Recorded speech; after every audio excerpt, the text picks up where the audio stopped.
Welcome to Fresh Thinking by Snowden Optiro. My name is Laurie Hassall, and today I'm joined by Julian Aldridge, who's our regional manager in the international region. So today's topic of discussion is all about pre-feasibility studies and feasibility studies, but more specifically that transition between PFS and FS stage. So the first question, Julian. Could you describe in brief, the differences between PFS and an FS? Okay, so I think the best way of looking at it is that, obviously a pre-feasibility study by its name comes before a feasibility study. And they're essentially steps in the development of a mining project. And with pre-feasibility study level work, what you're doing is you're looking at divergent thinking. So essentially, you're looking at the different options for developing your mining project. At this stage, nothing's off the table, essentially. It's, you do a lot of work, a lot of trade-offs, depending on different technical, different economic, different social governance factors in order to find the optimum method. And then what a feasibility study is it's very, very clearly, setting up and defining what that optimal method is. So that's convergent thinking, essentially. So PFS, divergent thinking, you're looking at lots of different options. Feasibility study, you've chosen your optimal one, and then you're moving on towards what's going to be the best way of doing that, how you can optimally apply all the different factors associated with it. So it's from the technical side, from the economic side, from the environmental and social side, and just from that essentially figure out whether your project's going to be economic and whether it's going to be beneficial to run, essentially. Okay, well, thank you for that, Jim. So to go into a little bit more detail now, so in terms of the pre-feasibility study, what are the various steps and the various areas to consider when undertaking a pre-feasibility study? Okay, well, the goal at pre-feasibility study level is to identify whether the project is technically and economically feasible. And that's done at a relatively high level. So you'd be looking at you'd be doing, as an absolute minimum, your resource and your reserve calculations. So you have you'd have your mineral resource, you'd have your mineral or ore reserve. And that would be the first reserve, essentially, wouldn't it? Yes, you wouldn't do that at the scoping study stage. And then mining methodology, you would understand at a very high level what sort of method you were going to use for extraction. More detail than whether you're going open pit or underground. But you wouldn't necessarily be understanding the schedules on a quarterly basis or what have you. Processing and metallurgy, you would start to be doing quite a lot of test work for your metallurgy. You would be essentially trying to figure out whether the ore can be processed, and if it can, how it can be processed. Starting to define that flow sheet. Yes, but you wouldn't at this stage have a complex flow sheet, but it would be more than a block diagram. Yeah. Then the sort of the other things are infrastructure. You'd be looking at the needs. You'd be looking at things like roads, the camp, where you're going to put everything. Then you'd be looking at environmental side and permitting. Essentially, there's the actual physical, how you're going to deal with the waste, whether you need a tailings dam, where you're going to put the waste, how much waste you've got, but also the permitting side. And you'd be looking at whether you have a situation of whether there's any fatal flaws associated with permitting, or on the environmental side at this stage. Okay.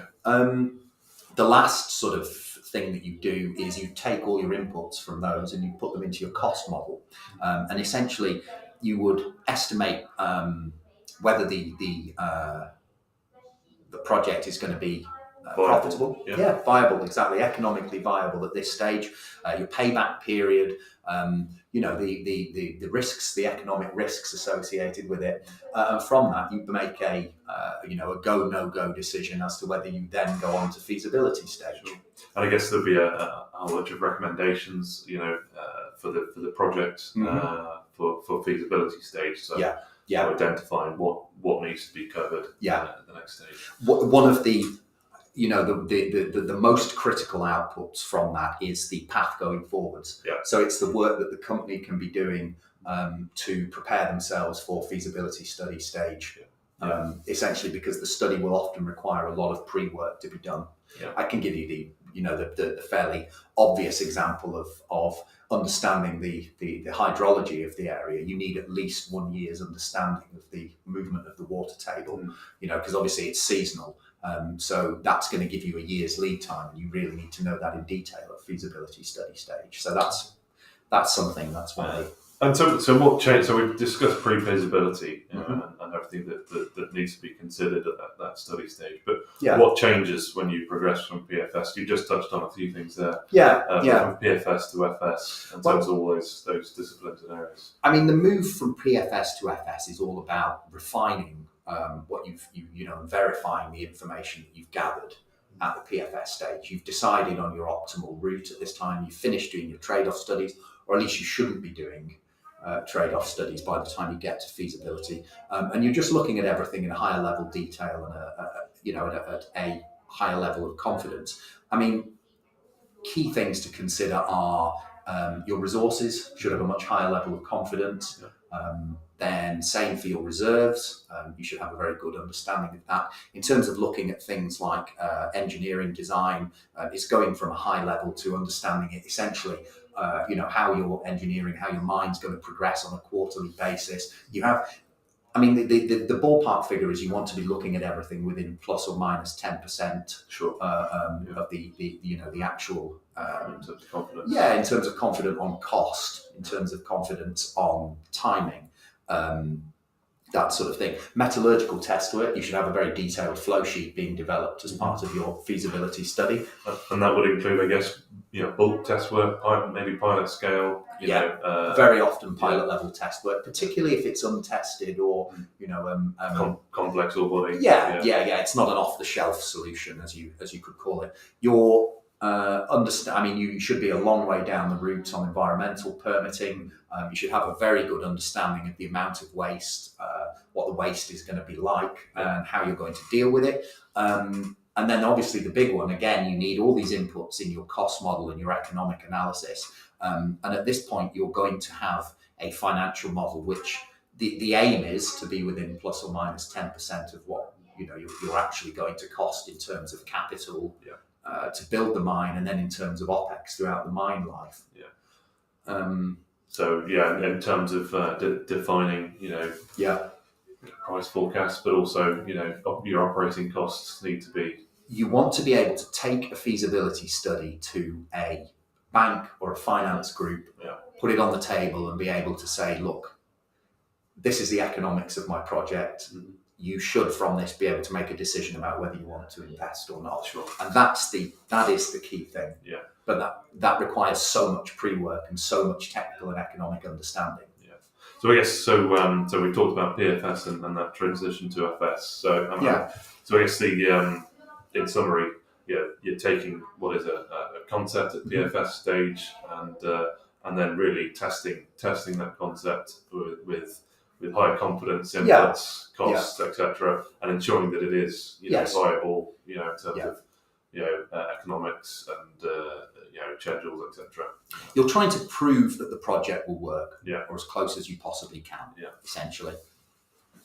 Thanks for that, Julian. So for a company that's transitioning from PFS stage, they're happy with the study and the concept that's been developed at PFS.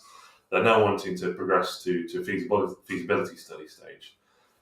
What changes in terms of costs and timelines when you transition? I mean, a fairly normal pre-feasibility study will take between 6 and 12 months and can cost you, upwards of $1 million.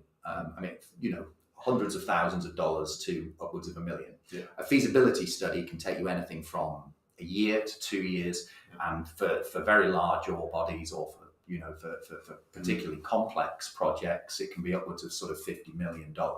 So that is why the pre-feasibility study is so important. It's before you have such a large capital outlay, you want to ensure that you have got a good chance of your project still making construction phase and being able to extract profitably from it. Yeah, I guess at that PFS stage, it's also informing, as you say, how long is the FS may take, because that's for companies, that's a big thing. Yes. The amount of time that it takes to develop a feasibility study, it all costs money, doesn't it? And yes, I guess one of the biggest factors is is ESG, permits, Yes. understanding what's required in terms of planning permissions, permits, Mm-hmm. and at that feasibility study stage, that might take a long period of time to fully understand. Yes, yeah, and certainly the permitting associated and things like that. Social license to operate is such an important thing. Yeah. I mean, a lot of projects fail between PFS and FS, and it's important that they do. You want to weed out marginal projects. You want to weed out uneconomic projects. I mean, I read recently that there's still, in terms of mining projects, 1 out of 4 fail at feasibility study stage. Now, that's a level of risk that I think that the mining industry needs to address, and perhaps goes some way, towards understanding people's reticence to invest in the mining industry. That you've still got projects that you've still only got a 75% chance of a project that is allegedly at feasibility study stage, making it to construction and operation and actually starting to give a return on investment. Just one question. It's just come to mind. So, for example, if a company skips a PFS stage, and goes straight to a feasibility study, what are the risks involved there? I mean, the risks are that you spend a lot of money on a project that could have been shown to be uneconomic or marginal for much less cost. Yes, essentially, exactly. you can be in a situation where you're throwing good money after bad. Yeah. So that's the reason that you have this staged approach. You start off at a scoping study where you're saying, okay, well, within plus or minus 50%, is this project viable? Is it profitable? Yeah. Then you go to pre-feasibility study, and you sort of, the ballpark figure is to say within plus or minus 25%, is this project viable? Is it profitable? And then at feasibility study stage, you should be looking at it in terms of plus or minus 10%. Now, the issue is these aren't the sexy bits of mining, right? It's not putting out your maiden resource and saying, wow, look at how much metal I've got in the ground. And it's not like cutting the ribbon on your new mining project and you're suddenly producing, you're suddenly producing the commodity and you're making money. So you end up, you can end up a bit in the doldrums with these sorts of projects, but they're absolutely vital that you go through these stages. Absolutely. Well, thank you very much for that, Julian. That was really, really insightful, and it's hopefully given viewers some insight into that transition from PFS to FS, and also the understanding the critical steps that are involved in each study stage. So thank you for listening to this Fresh Thinking podcast. If you'd like to listen to more, then please don't forget to hit subscribe. Thank you.